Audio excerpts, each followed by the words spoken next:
Baik pemirsa, terima kasih. Kembali lagi bersama dengan saya Wilda Izzatul Yazida dalam program Bukan Perempuan Biasa dan masih ditemani dengan Kak Endang. Nah, di segmen ini saya ingin membahas tentang, mempertanyakan ya maksudnya, tentang pengalaman Kak Endang sebagai pamong senior di jajaran Pemprov Sulawesi Selatan. Pernah juga jadi kepala biro, pernah juga jadi kepala dinas. Nah, kita langsung saja kupas tuntas bagaimana cerita Kak Endang. Iya. Iya. Saya memulai karier saya sebagai pegawai negeri sipil di tahun 90 ya, 90. Jadi tahun 90 saya masuk di Dinas Kehutanan Provinsi Sulawesi Selatan. Di situ saya memulai karier saya sebagai pegawai dan disitulah mulai saya menemukan benang kusut. Asik ya, benang kusut. Jadi waktu saya menjadi pegawai saya bingung loh, kok banyak sekali sih permasalahan. Iya. Ada apa sebenarnya ini pemerintah iya. gitu. Banyak konflik. Kalau bicara pemerintah dengan masyarakat, wah konfliknya seabrek-abrek gitu. Iya. Ada apa gitu kan? Saya mencoba mencari tahu dengan keluar dari sistem. Iya. Jadi saya keluar dari sistem, tapi saya tidak keluar dari PNS. Iya. Saya mencari tahu di siapa sebenarnya yang sangat dekat dengan PNS. Iya. Pasti atau kalau kita bicara dinas kehutanan, tentu masyarakat yang ada di hutan, di sekitar hutan.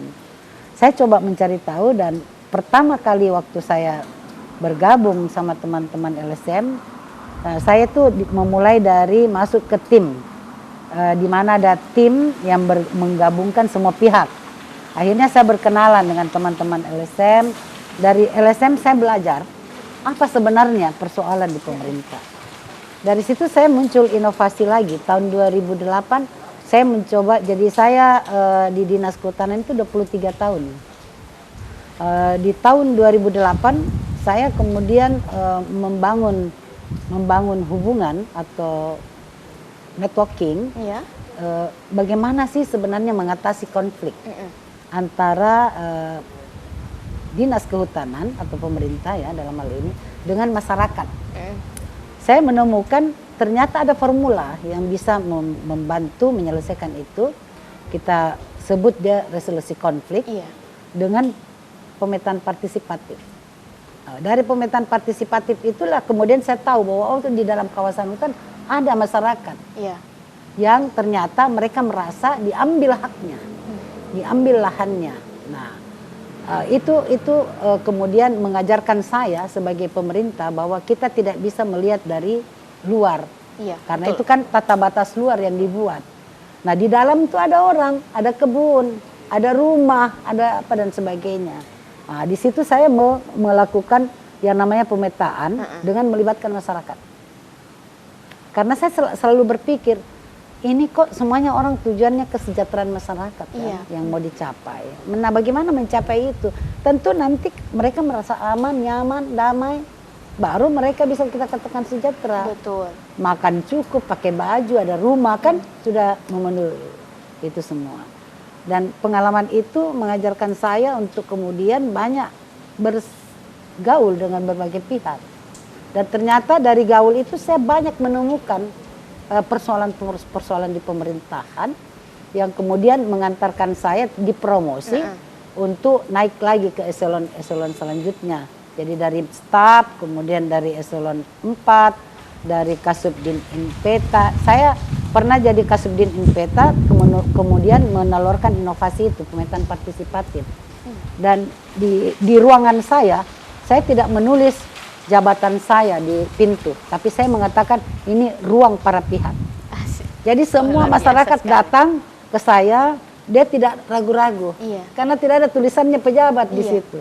Saya sama dengan mereka gitu. Jadi saya tidak pasti pernah berkata kalau seperti itu ada tanda kutip bahwa dia di atas dan kita kelas ini menengah ke bawah. Jadi artinya kan selama ini kan masyarakat menilai pemerintah itu elit, pemerintah itu eksklusif. Ya. Jadi waktu saya jadi Kasubdin, saya menulis itu dan ternyata lebih memudahkan saya untuk berinteraksi dengan masyarakat. Kemudian saya menjadi Kabid PH. Di Kabid PH saya membuat lagi inovasi bagaimana membangun pengusahaan hutan ini namanya ya. Kalau yang tadi inventarisasi perpetaan hutan. Kalau yang ini saya menjadi Kabid pengusahaan hutan saya inovasi di situ membangun hubungan antara pengguna kayu dengan pemberi kayu. Ya. Itu kemudian diakui oleh semua teman-teman secara nasional bahwa ini adalah formula yang baik juga. Dari situ saya dipromosi menjadi Kepala Biro Nafsa dan HIV/AIDS. Ya.